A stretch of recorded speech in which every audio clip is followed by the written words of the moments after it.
ಓಂ Wang ಮನಸಿ ಸಂಪದ್ಯತೆ ಮನಃ ಪ್ರಾಣೆ ಪ್ರಾಣಸ್ತೇಜಸಿ ತೇಜಃ ಪರಸ್ಯಾಂ ದೇವತಾಯಾಂ. ಶ್ರೀ ಗುರುಭ್ಯೋ ನಮಃ.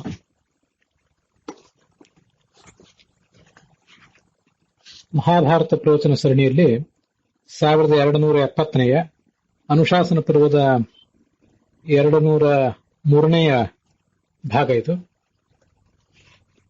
ವಾವಿಳ್ಯ ರಾಮಸ್ವಾಮಿ ಶಾಸ್ತ್ರಿಗಳ ಪಾಠದಲ್ಲಿ 131ನೇ ಅಧ್ಯಾಯದ 42ನೇ ಶ್ಲೋಕವನ್ನು ಇವತ್ತು ನೋಡಬೇಕು. ಟಿ.ಆರ್. ಕೃಷ್ಣಾಚಾರ್ಯರ ಪಾಠದಲ್ಲಿ 244ನೇ ಅಧ್ಯಾಯವನ್ನ ಮತ್ತು ವೈಷ್ಣವ ಪಾಠದಲ್ಲಿ ಇದು 229ನೇ ಅಧ್ಯಾಯ. ಸ್ವಸ್ತ್ಯಸ್ತು ಸತಾಂ ಅಶೇಷ ಸನ್ಮಂಗಲಾನಿ ಭವಂತು. ಭಾದ್ರಪದೀಂ ಪೌರ್ಣಮಾಸೀಂ ಇಮಾಂ ರುದ್ರಾಣ್ಯೋಃ ಸಂವಾದಂ ಶ್ರುತ್ವಾ ಅರ್ಥವತೀಂ ಕರ್ತುಕಾಮಾನಾಂ ಅಸ್ಮಾಕಂ ಅದ್ಯ ತಯೋಃ ದಂಪತ್ಯೋಃ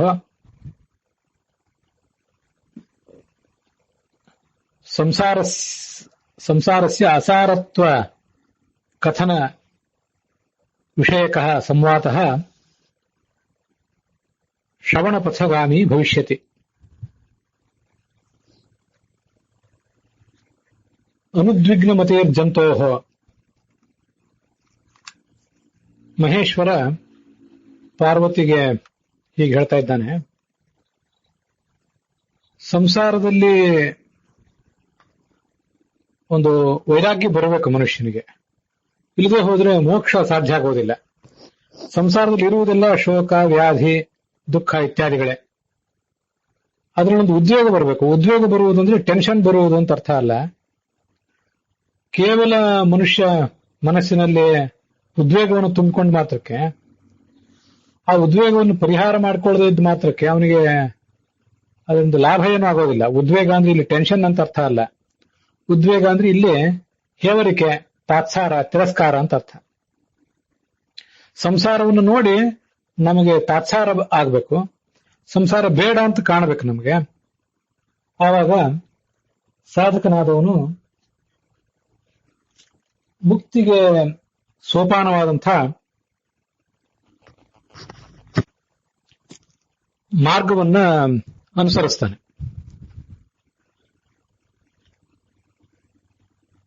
ಆದ್ರಿಂದ ನಿನಗೆ ಸಂಸಾರದಲ್ಲಿ ತಿರಸ್ಕಾರವನ್ನು ಹುಟ್ಟಿಸುವಂಥ ಒಂದು ಉಪದೇಶವನ್ನೇ ಮಾಡ್ತೇನೆ, ಅದನ್ನೇ ನಿನಗೆ ಹೇಳ್ತೇನೆ ಕೇಳು ಅಂತ ಇದ್ದಾನವನು.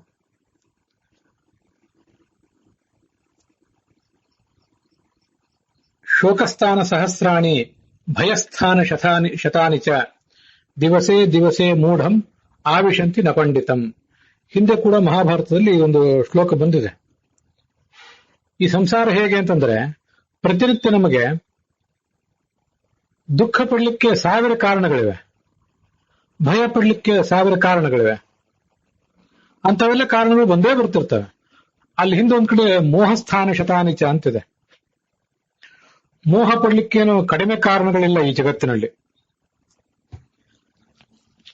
ಇದೆಲ್ಲ ಇಂಥ ಮೋಹದ ಕಾರಣಗಳು, ಮೋಹಗಳು, ಭ್ರಮಗಳು, ಭಯಗಳು, ಇವೆಲ್ಲ ಯಾರಿಗೆ ತೊಂದರೆ ಕೊಡ್ತವೆ?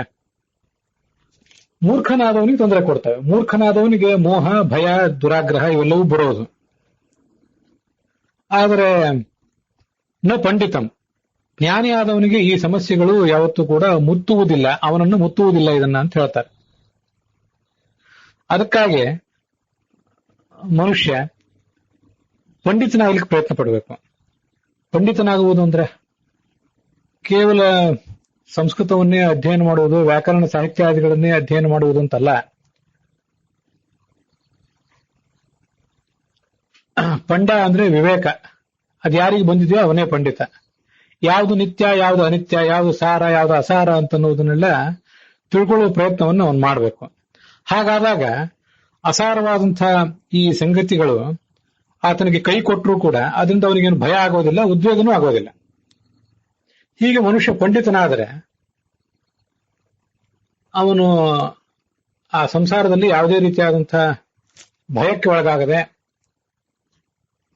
ದುಃಖಕ್ಕೆ ಒಳಗಾಗದೆ ಮೋಕ್ಷದ ಮಾರ್ಗವನ್ನ ಅನುಸರಿಸ್ತಾನೆ. ಇದು ಪಂಡಿತ ಅನ್ನುವುದಕ್ಕೆ ಅರ್ಥ. ಮನುಷ್ಯನಿಗೆ ಏನಾಗ್ತದ? ದುಡ್ಡು ಕಳ್ಕೋತಾನೆ, ಗಂಡ ಹೆಂಡತಿನ ಕಳ್ಕೋತಾನೆ, ಮಕ್ಕಳನ್ನ ಕಳ್ಕೋತಾನೆ, ತಂದೆ ತಾಯಂದ್ರನ್ನ ಕಳ್ಕೋತಾನೆ. ಆಗ ಅಹೋ ದುಃಖ ಮಿತಿ ಧ್ಯಾಯನ್, ಎಂಥ ದುಃಖ ಬಂದು ಒದಗಿತ್ತಲ್ಲ ನನಗೆ ಅಂತ ಚಿಂತೆ ಮಾಡ್ತಾನೆ. ಅವೆಲ್ಲ ದುಃಖಗಳು ಹೋದಾಗ ಮನುಷ್ಯನಿಗೆ ಚಿಂತೆ ಆಗಬಾರ್ದಂತೆ, ಅವುಗಳನ್ನು ಅನುಸರಿಸಬಾರ್ದು ನಮ್ಮ ಮನಸ್ಸು. ತಾನ್ ಅನಾದ್ರಿಯಮಾಣಸ್ಯ ಶೋಕಬಂಧ ಪ್ರಣಶ್ಯತೆ. ಅದು ಯಾವುದ್ರ ಬಗ್ಗೆನೂ ಕೂಡ ಹೋಯ್ತಲ್ಲ ಅಂತ ನಾವು ಚಿಂತಿಸಬಾರ್ದು, ಹೋದ್ರೆ ಹೋಗಲಿ ಅಂತ ಆಲೋಚನೆ ಮಾಡಬೇಕು. ಹೋದದ್ದು ಹೋಯಿತು ಅಂತ ಸಮಾಧಾನದಿಂದ ಇರಬೇಕು. ಆವಾಗ ಆ ಶೋಕವು ಕೂಡ ಅವನಿಗೆ ಆಗೋದಿಲ್ಲ. ಅಲ್ಪ ಬುದ್ಧಿಗಳಿಗೆ ಇಂಥ ಒಂದು ಉದಾತ್ತವಾದಂಥ ಚಿಂತನ ಸಾಧ್ಯ ಆಗೋದಿಲ್ಲ. ಯಾರು ಅಲ್ಪ ಬುದ್ಧಿಗಳಿರ್ತಾರೆ, ಅನಿಷ್ಟವಾದದ್ದು ಬಂದು ಒದಗಿದ್ರೆ, ಅಪ್ಪಳಿಸಿದ್ರೆ ದುಃಖ ಪಡ್ತಾರೆ, ಇಷ್ಟವಾದದ್ದು ಕೈ ಕೊಟ್ರೆ ಅದರಿಂದ ದುಃಖ ಪಡ್ತಾರೆ. ಯಾರಾದರೂ ಮೃತರಾದ್ರೆ ಅಥವಾ ನಷ್ಟವಾದ ವಸ್ತು ಇದನ್ನೆಲ್ಲ ನೋಡಿ ಸಂತಾಪ ಪಡ್ತಾ ಕೂಡ್ತಾರೆ. ಆದ್ರಿಂದ ಆ ವಸ್ತು ಬರ್ತದೇನೋ ತಚ್ಚ ಅಸ್ಯನ ನಿವರ್ತತೆ. ಅದು ಜಡ ವಸ್ತುವೇ ಆಗಿರ್ಲಿ, ಚೇತನ ವಸ್ತುವೇ ಆಗಿರ್ಲಿ, ಅದು ಬರ್ಲಿಕ್ಕೆ ಸಾಧ್ಯ ಇದೆ ನಮ್ಗೆ. ದುಃಖಗಳು ಎಲ್ಲಿಂದ ಪ್ರಾರಂಭ ಕಾಣ್ತವೆ ಅಂದ್ರೆ, ಉತ್ಪನ್ನೇತ್ವಿಹ ಮಾನುಷ್ಯ, ಮನುಷ್ಯನಾಗಿ ಹುಟ್ಟಿದ ಕೂಡಲೇ ಗರ್ಭವಾಸದಿಂದ ಹಿಡಿದು, ಗರ್ಭವಾಸದಲ್ಲೇ ಆ 8-9 ತಿಂಗಳು ಭಯಂಕರವಾದ ದುಃಖ, ಹುಟ್ಟಿದ ಮೇಲೆ ಮತ್ತೆ ದುಃಖಗಳು. ದುಃಖ ಮಾತ್ರ ಬರ್ತಿರ್ತದ, ಸುಖವೂ ಬರ್ತಿರ್ತದ. ಒಂದೇ ಒಂದು ಮಾರ್ಗ ಇದೆ ಇವುಗಳನ್ನೆಲ್ಲ ಗೆಲ್ಲಕ್ಕೆ. ಅದೇನಂದ್ರೆ, ಸುಖ ಬಂದಾಗ ಹಿಗ್ಗಬಾರದು, ದುಃಖ ಬಂದಾಗ ಕುಗ್ಗಬಾರದು. ದೋಷದರ್ಶಿ ಭವೇತ್ತತ್ರ ಯತ್ರ ಸ್ನೇಹ ಪ್ರವರ್ತತೆ. ನೋಡಿ, ನಮಗೆ ಈ ಜಗತ್ತಿನಲ್ಲಿ ಅನೇಕ ಜಡ ವಸ್ತುಗಳ ಬಗ್ಗೆ ಮತ್ತು ಚೇತನ ವಸ್ತುಗಳ ಬಗ್ಗೆ ಎಲ್ಲನೂ ಕೂಡ ಸ್ನೇಹ ಇದೆ. ಅದ್ರ ಬಗ್ಗೆ ನಮ್ಮದು ಅನ್ನುವಂತಹ ಅಟ್ಯಾಚ್ಮೆಂಟ್ ಇದೆ. ಈ ಅಟ್ಯಾಚ್ಮೆಂಟ್ ಎಲ್ಲಿ ಪ್ರಾರಂಭ ಆಗ್ತದ ಅಲ್ಲಿ ಅನೇಕ ದೋಷಗಳಿವೆ, ಸಮಸ್ಯೆಗಳಿವೆ ಅಂತ ಅನ್ನೋದನ್ನು ಅವನು ಮೊದಲೇ ತಿಳ್ಕೊಂಡು ಬಿಡ್ಬೇಕು. ಅದಕ್ಕಾಗಿ ಎತ್ತರ ಅಂತ ಇಷ್ಟೇ ಹೇಳ್ತಾರೆ. ವ್ಯಕ್ತಿನೂ ಆಗಿರ್ಬಹುದು, ಚೇತನವೂ ಆಗಿರಬಹುದು. ಅದ್ರ ಬಗ್ಗೆ ನಮಗೊಂದು ಯಾವುದೇ ರೀತಿಯಾದಂತಹ ಅನುಬಂಧ, ಅಟ್ಯಾಚ್ಮೆಂಟ್ ಇರಬಾರದು. ಆ ಅಟ್ಯಾಚ್ಮೆಂಟ್ ಅನ್ನು ಗೆಲ್ಲುವ ಪ್ರಯತ್ನವನ್ನು ಮಾಡಬೇಕು ಮನುಷ್ಯ.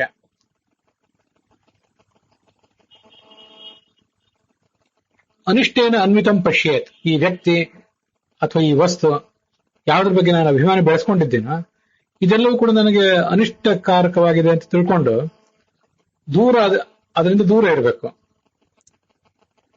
ಸಂಸಾರದಲ್ಲಿ ಈ ಬಂಧುಗಳು ನಮಗೇನು ಸಿಗ್ತಾರಲ್ಲ, ಬಂಧು ಬಾಂಧವರ ಸಮೇತ ನಾವು ಬದುಕುವಂತ ಒಂದು ವಾತಾವರಣ ಇದೆಯಲ್ಲ, ಇದು ಹೇಗೆ ದೊಡ್ಡ ಸಮುದ್ರ ಅಥವಾ ದೊಡ್ಡ ಪ್ರವಾಹ, ಬೇರೆ ಬೇರೆ ಪ್ರವಾಹಗಳಿಗೆ ಅನುಗುಣವಾಗಿ ಬೇರೆ ಬೇರೆ ತೊರೆಗಳು, ಬೇರೆ ಬೇರೆ ಝರಿಗಳು ಅಥವಾ ಬೇರೆ ಬೇರೆ ನದಿಗಳ ಪ್ರವಾಹಕ್ಕೆ ಅನುಗುಣವಾಗಿ ಆ ಪ್ರವಾಹದ ಉದ್ದಕ್ಕೂ ಕೆಲವು ದೊಡ್ಡ ದೊಡ್ಡ ಕಾಷ್ಠಗಳು, ಮರದ ಕೊರಡುಗಳು ಬಂದು ಸೇರ್ಕೋತವೆ. ಅವು ಕೆಲವು ಕಾಲ ಜೊತೆಗಿರ್ತವೆ. ಮತ್ತೊಂದು ಯಾವುದು ದೊಡ್ಡ ಅಲೆ ಅವುಗಳನ್ನ ಬಂದು ಅಪ್ಪಳಿಸಿ ಅವೆರಡನ್ನು ಬೇರ್ಪಡಿಸಿ ಬಿಡ್ತದೆ. ಅದರಂತೆ ಯಾವುದೇ ಅಲೆ, ಸಂಸಾರದ ಯಾವುದೇ ಒಂದು ಟರ್ನ್ ಇದು ನಮ್ಮನ್ನು ಬೇರ್ಪಡಿಸಬಹುದು ಅನ್ನೋದ್ರ ಬಗ್ಗೆ ಎಚ್ಚರ ಇರಬೇಕು. ಎಲ್ಲರೂ ಕೂಡ ಬಂದಿದ್ದಾರೆ ಎಲ್ಲಿಂದ? ನಾವೆಲ್ಲಿಂದ ಬಂದಿದ್ದೇವೆ? ನಮ್ಮ ಸುತ್ತಮುತ್ತ ಇರುವಂತವ್ರು ಬಂದಿದ್ದಾರೆ ಎಲ್ಲಿಂದ? ಅದರ್ಶನಾದ ಆಪತಿತಾಹ, ಯಾವುದೋ ಕಾಣದ ಸ್ಥಳದಿಂದ ಬಂದರು. ಮತ್ತೆ ಪುನಶ್ಚ ಅದರ್ಶನಂ ಗತಾಹ, ಕಾಣದ ಆ ಸ್ಥಳಕ್ಕೇನೆ ಹೊರಟು ಹೋದರು.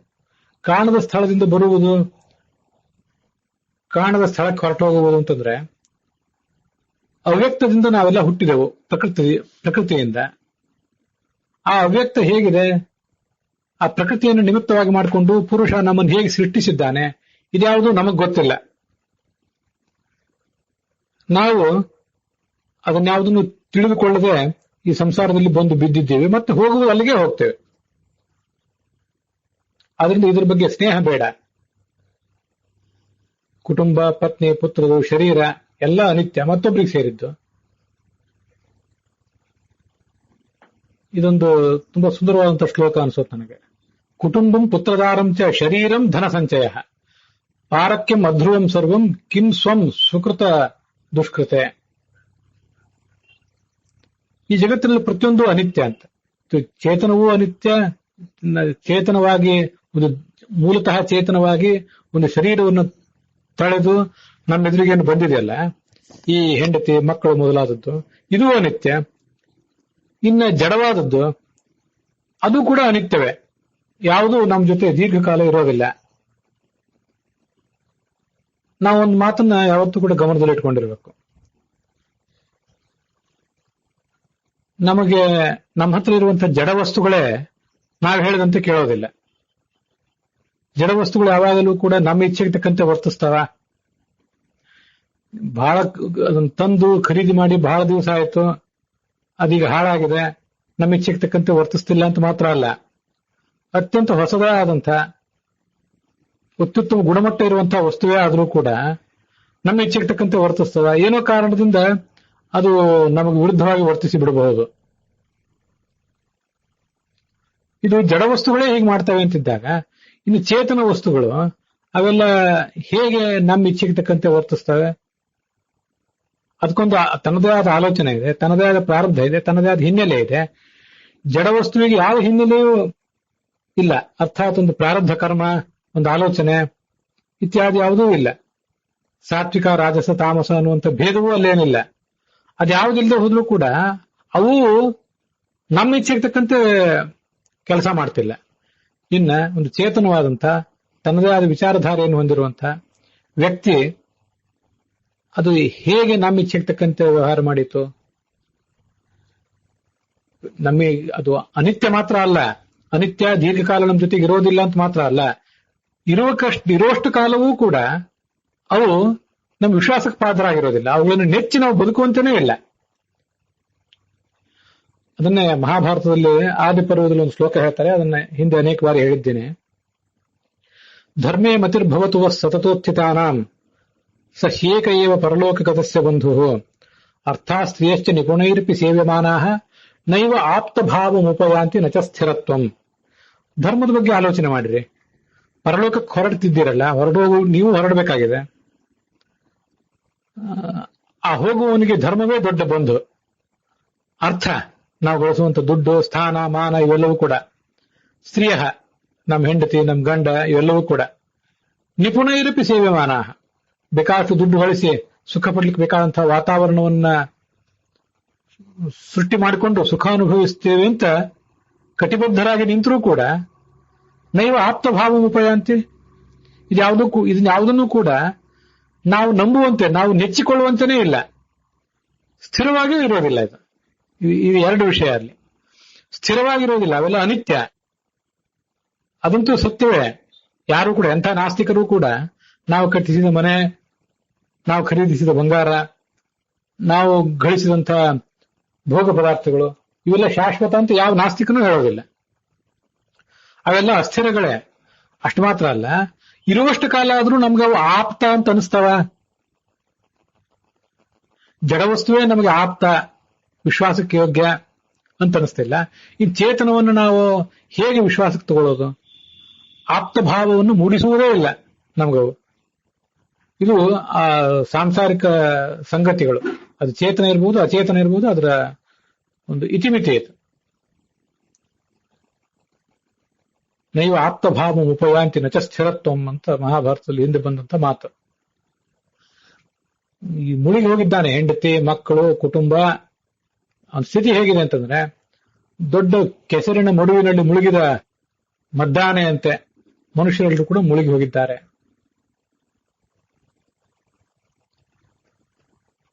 ನಾವೇನನ್ನು ಆಲೋಚನೆ ಮಾಡುವುದು? ಹಿಂದೆ ಅನೇಕ ಜನ ತಂದೆ ತಾಯಿಂದರಾಗಿ ಹೋಗಿದ್ದಾರೆ, ಅನೇಕ ಜನ ಹೆಂಡಂದರಾಗಿ ಹೋಗಿದ್ದಾರೆ, ಅನೇಕ ಜನ ಮಕ್ಕಳಾಗಿ ಹೋಗಿದ್ದಾರೆ, ಬಂಧುಗಳಾಗಿ ಹೋಗಿದ್ದಾರೆ, ಬಾಂಧವರಾಗಿ ಹೋಗಿದ್ದಾರೆ, ಮಿತ್ರರಾಗಿ ಹೋಗಿದ್ದಾರೆ.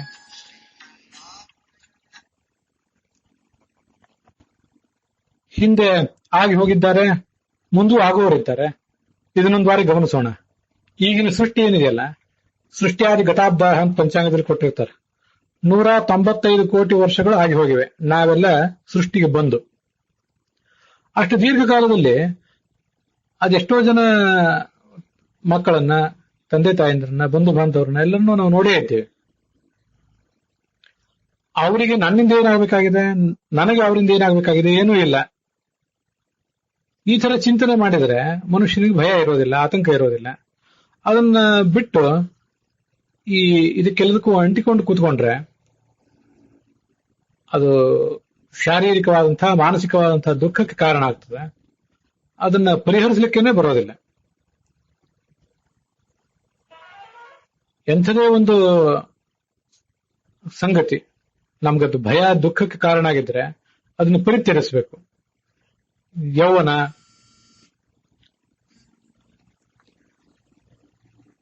ಐಶ್ವರ್ಯ, ಆರೋಗ್ಯ ಇವೆಲ್ಲವೂ ಕೂಡ ಅನಿತ್ಯವೇ. ಏನೇನು ಬಂದಿವೆ ಈ ಜಗತ್ತಿನಲ್ಲಿ ಅವೆಲ್ಲವೂ ಕೂಡ ಅನಿತ್ಯ. ಪಂಡಿತ ಅದ್ರ ಬಗ್ಗೆ ಮೋಹಕ್ಕೊಳಗಾಗಬಾರದು.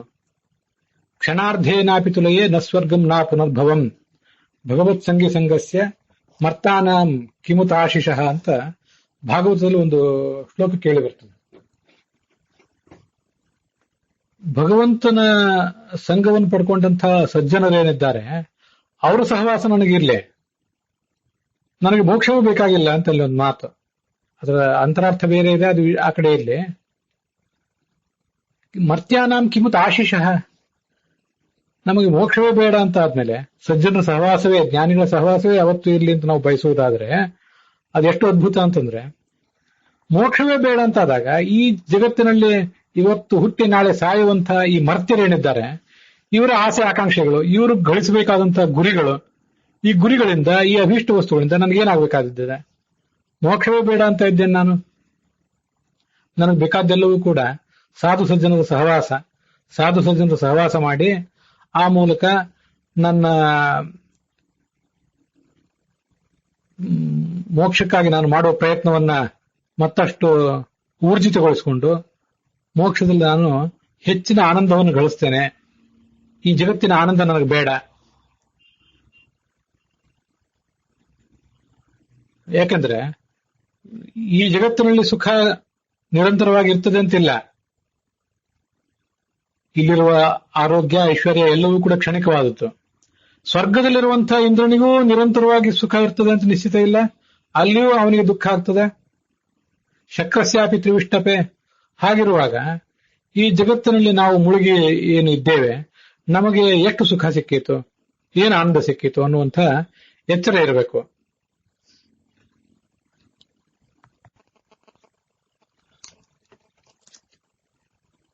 ಸುಖಸ್ಯಾನಂತರಂ ದುಃಖಂ, ದುಃಖಸ್ಯಾನಂತರಂ ಸುಖಂ, ಕ್ಷಯಾಂತ ನಿಚಯಾ ಸರ್ವೇ ಪತನಾಂತ ಸಮುಚ್ಛಯ. ಇಂಥದೇ ಒಂದು ಶ್ಲೋಕ ರಾಮಾಯಣದಲ್ಲೂ ಕೂಡ ನಮಗೆ ಕಂಡು ಬರ್ತದೆ. ದುಃಖದ ನಂತರ ಸುಖ, ಸುಖದ ನಂತರ ಮತ್ತೆ ದುಃಖ. ನಾವೇನು ಗಳಿಸಿಟ್ಟಿದ್ದೇವೆ, ಸಂಚಯ ಅಂದ್ರೆ ನಾವು ಗಳಿಸಿಟ್ಟಿದ್ದು ಅಂತ ಅರ್ಥ. ಅದು ನಮ್ಮ ಪ್ರಯತ್ನದಿಂದ ಗಳಿಸಿದ್ದಾಗಿರ್ಬೋದು ಅಥವಾ ಪ್ರಕೃತಿ ನಮಗೆ ಕೊಟ್ಟದಂಥದ್ದಾಗಿರ್ಬೋದು. ಸರ್ವೇ ಕ್ಷಯಾಂತಹ ನಿಚಯಾಹ, ಅದೆಲ್ಲವೂ ಕೂಡ ಒಂದು ದಿವಸ ಕೊನೆ ಕಾಣಲೇಬೇಕು. ಪತನಾಂತಹ ಸಮುಚ್ಛಯಾಹ, ಎಷ್ಟೇ ಎತ್ತರಕ್ಕೆ ಏರಿದವನು ಕೂಡ ಒಂದಲ್ಲ ಒಂದು ಕಾಲದಲ್ಲಿ ಕೆಳಗಿಳಿಯಬೇಕು ಅಂತ ಅದರ ತಾತ್ಪರ್ಯ.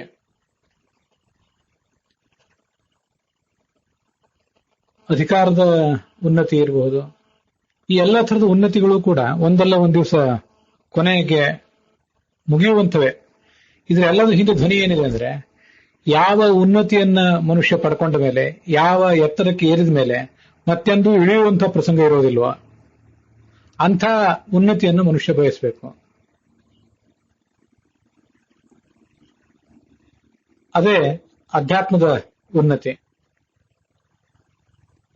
ಮತ್ತೆ ಯಾವ ಒಂದು ಗುರಿಯನ್ನು ಸಾಧಿಸಿದ ಮೇಲೆ, ಯಾವ ಒಂದು ಎತ್ತರದ ಸ್ಥಾನಕ್ಕೆ ಏರಿದ ಮೇಲೆ, ಆ ಎತ್ತರಕ್ಕೆ ಏರಿದಂತಹ ಒಂದು ಥ್ರಿಲ್ ಏನಿರ್ತದೆ, ಆ ಥ್ರಿಲ್ ಕೊನೆ ತನಕನೂ ಕಡಿಮೆ ಆಗೋದಿಲ್ವ, ಎಂದೆಂದಿಗೂ ಅನಂತ ಕಾಲದವರೆಗೂ ಅದು ಕಡಿಮೆ ಆಗೋದಿಲ್ವ. ಅಂಥ ಒಂದು ಥ್ರಿಲ್ಗಾಗಿ, ಅಂಥ ಒಂದು ಆನಂದಕ್ಕಾಗಿ ಮನುಷ್ಯ ಪ್ರಯತ್ನ ಪಡಬೇಕು. ಇವು ಸಾಂಸಾರಿಕ ವಸ್ತುಗಳೇನಿವೆ, ಸಾಂಸಾರಿಕ ವಸ್ತುಗಳ ಇತಿಮಿತಿಯೇ ಇದು, ಅದರ ಸ್ವಭಾವವೇ ಆಗಿದೆ. ಅದು ಒಂದಿಷ್ಟು ದುಃಖವನ್ನ ಒಂದಿಷ್ಟು ಸುಖವನ್ನ ಕೊಡ್ತಾನೆ ಹೋಗ್ತವೆ. ಸಂಯೋಗ ವಿಪ್ರಯೋಗಾಂತಹ ಮರಣಾಂತಂಚ ಜೀವಿತಂ. ಎಲ್ಲಾ ಸಂಯೋಗಗಳು ಮನುಷ್ಯರು ಒಟ್ಟಾಗುವುದೇನಿದೆ ಅದೆಲ್ಲವೂ ಕೂಡ ವಿರಹದಲ್ಲಿ ಕೊನೆಗಾಣಬೇಕು. ಜೀವನ ಹುಟ್ಟಿ ಬಂದದ್ದು ಮರಣದಲ್ಲಿ ಕೊನೆಗಾಣಬೇಕು. ಇದನ್ನೆಲ್ಲ ಪ್ರತ್ಯಕ್ಷದಿಂದ ನೋಡಬೇಕು. ನಮಗೆ ಒಬ್ಬನ ಜೀವಮಾನದಲ್ಲಿ ನಮ್ಮೊಬ್ಬರ ಜೀವನದಲ್ಲಿ ಎಷ್ಟು ಉನ್ನತಿಗಳು ಸಿಕ್ಕಾವೋ, ಎಷ್ಟು ಅವನತಿಗಳು ಸಿಕ್ಕಾವೋ. ಆದ್ರಿಂದ ಇದ್ರ ತಾತ್ಪರ್ಯ ಇಲ್ಲಿ ಹೀಗಿದೆಯಲ್ಲ, ಪ್ರತ್ಯಕ್ಷವಾಗಿ ನೋಡಿ ಅಂತಂದ್ರೆ ಇನ್ನೊಬ್ಬರ ಉನ್ನತಿಗಳಿಂದಲೂ ಪಾಠ ನಾವು ಕಲ್ತ್ಕೋಬೇಕಲ್ಲ. ಜಾಣ ಮತ್ತೊಬ್ಬರ ಸ್ಥಿತಿಗತಿಗಳನ್ನು ಗಮನಿಸಿಯೇ ಸಂಸಾರದ ಇತಿಮಿತಿಯನ್ನ ಅರ್ಥ ಮಾಡ್ಕೋತಾನೆ ಅಂತ ಅರ್ಥ. ಕೋಣನಾದವನಿಗೆ ಸ್ವಯಂ ಪೆಟ್ಟು ಬೀಳಬೇಕಾಗ್ತದೆ. ಎಲ್ಲವೂ ಅನಿತ್ಯ ಮತ್ತು ದುಃಖದಿಂದ ಕೂಡಿದೆ ಅಂತ ಅನ್ನೋದನ್ನು ಹೀಗೆ ಗಮನಿಸಬೇಕು. ಅರ್ಥಾನಾಂ ಅರ್ಜನೆ ದುಃಖಂ, ಇದನ್ನು ಎಲ್ಲ ಹಿಂದೆ ನೋಡಿದ್ದೇವೆ. ದುಡ್ಡನ್ನು ಗಳಿಸುವುದರಲ್ಲಿ ದುಃಖ ಇದೆ, ಗಳಿಸಿದ್ದನ್ನ ರಕ್ಷಣೆ ಮಾಡ್ಲಿಕ್ಕೆ ಮತ್ತೂ ದುಃಖ ಇದೆ. ಇದೇ ರೊಕ್ಕ ಎರಡಕ್ಕೂ ದುಃಖ. ಗಳಿಸುವುದಕ್ಕೂ ಕಷ್ಟ, ಗಳಿಸಿದ್ದನ್ನು ರಕ್ಷಣೆ ಮಾಡುವುದಕ್ಕೂ ಕಷ್ಟ ಅಂತ ದಾಸರು ಹೇಳಿದ್ದು ಇದನ್ನೇ. ಜಿಗರ್ಥಂ ದುಃಖ ಭಾಜನಂ, ಕೇವಲ ದುಃಖಕ್ಕೆ ಕಾರಣವಾದಂತಹ ಒಂದು ದುಡ್ಡಿದು. ಅದು ನಾಶ ಆದ್ರೂ ಮತ್ತು ದುಃಖವೇ. ಅಂತ ದುಡ್ಡಿಗೆ, ಅಂತ ಧನಕ್ಕೆ ಧಿಕ್ಕಾರವಿಲ್ಲ. ಆ ಧನವಂತನಾದಂಥ ಮನುಷ್ಯನಿಗೆ ರಾಜರು, ಕಳ್ಳರು, ಬಂಧು ಬಾಂಧವರು, ಭೂತರು, ಭೂತ ಪ್ರೇತಗಳು ಅಂತ. ಭೂತಾನಿ ಕ್ಷಯ ಏವಚ. ಇಲ್ಲಿ ಭೂತಾನಿ ಅಂತಂದ್ರೆ ಭೂತ ಪ್ರೇತಗಳು ಅಂತ ಅರ್ಥ ಆಗಬಹುದು, ಆಗಬಾರ್ದಂತೇನಿಲ್ಲ. ಆದ್ರೆ ಅದರಿಂದ ಹೆಚ್ಚು ಒಂದು ನಮಗೆ ಅಭಿಪ್ರೇತವಾದಂತಹ ಅರ್ಥ ಸಿಗೋದಿಲ್ಲ. ವಿನಾಶ ಅಂತಿದೆಯಲ್ಲ ಕೊನೆಯದ್ದು, ರಾಜ, ಚೋರ, ದಾಯಾದಿಗಳು ಮತ್ತೆ ವಿನಾಶ, ಇದು ನಮ್ಗೆ ಅರ್ಥ ಆಗ್ತದೆ. ರಾಜರಾದವರು ಟ್ಯಾಕ್ಸ್ ಹಾಕುವ ಮೂಲಕ ನಮ್ಮ ಸಂಪತ್ತನ್ನು ಕದೀತಾರೆ. ಕಳ್ಳರು ನಾವು ಎಚ್ಚರ ತಪ್ಪಿದಾಗ ನಮ್ಮನ್ನು ದೋಚಿಸ್ತಾರೆ. ದಾಯಾದಿಗಳು ನಾವು ಎಚ್ಚರ ತಪ್ಪಿದಾಗೂ ತಪ್ಪದೇ ಇದ್ದಾಗೂ ಎಲ್ಲ ಸಂದರ್ಭದಲ್ಲೂ ನಮಗೆ ಗೊತ್ತಾಗದಂತೆ ದೋಚಲಿಕ್ಕೆ ಕಾದೇ ಇರ್ತಾರೆ. ನಮಗಿದು ಗೊತ್ತಿದೆ. ರಾಜ, ತಸ್ಕರ, ದಾಯಾದಾಹ, ಭೂತಾನಿ. ಕೊನೆಯದ್ದು ಕ್ಷಯ. ಭೂತಾನಿ ಅಂತ ಅನ್ನೋದನ್ನ ಆಮೇಲೆ ನೋಡೋಣ. ಈ ಭೂತ ಕ್ಷಯ ಅಂದ್ರೆ ನಾಶ ಆಗೋದು ಅಂತ ಅರ್ಥ. ಒಂದಲ್ಲ ಒಂದು ದಿವಸ ನಾಶ ಆಗಬೇಕು ಅನ್ನೋ ಕಾರಣಕ್ಕಾಗಿ ನಾವು ಚಿಂತಿಸ್ತೇವೆ. ಮತ್ತೆ ಇಲ್ಲಿ ಭೂತಾನಿ ಅಂತ ಬಂತಲ್ಲ, ಭೂತಾನಿ ಅನ್ನೋ ಶಬ್ದಕ್ಕೆ ಪಂಚಮಹಾಭೂತಗಳು ಅಂತ ಅರ್ಥ ಮಾಡಬೇಕು, ಭೂತ ಪ್ರೇತಗಳು ಅಂತ ಅರ್ಥ ಮಾಡಬೇಕು ಅಂತ ಹೀಗೆಲ್ಲ ನಾವು ಆಲೋಚನೆ ಮಾಡ್ತಾ ಇದ್ವಲ್ಲ. ಭೂತ ಅಂತ ಅನ್ನೋದಕ್ಕೆ ಹೀಗೆ ಅರ್ಥ ಮಾಡೋಣ ಅಂತ ನನಗೆ ಕಾಣಿಸೋದು. ಅದೇನು ಭೂತ ಅಂತಂದ್ರೆ ಜಗತ್ತಿನ ಉಳಿದ ಜೀವರು ಅಂತ ಅರ್ಥ. ನಮ್ಮ ದುಡ್ಡನ್ನ ಸರ್ಕಾರ ಕಸೀತದೆ, ಕಳ್ಳರು ಕಸೀತಾರೆ, ಬಂಧು ಬಾಂಧವರು ಕಸೀತಾರೆ. ಮತ್ತೆ ಭೂತಗಳು ಅಂತಂದ್ರೆ ನಮ್ಮ ಸುತ್ತಮುತ್ತ ಇರುವಂತಹ ಪ್ರಾಣಿ ಪಕ್ಷಿಗಳು ಅಥವಾ ಬೇರೆ ಯಾವುದೇ ಜೀವಿಗಳು.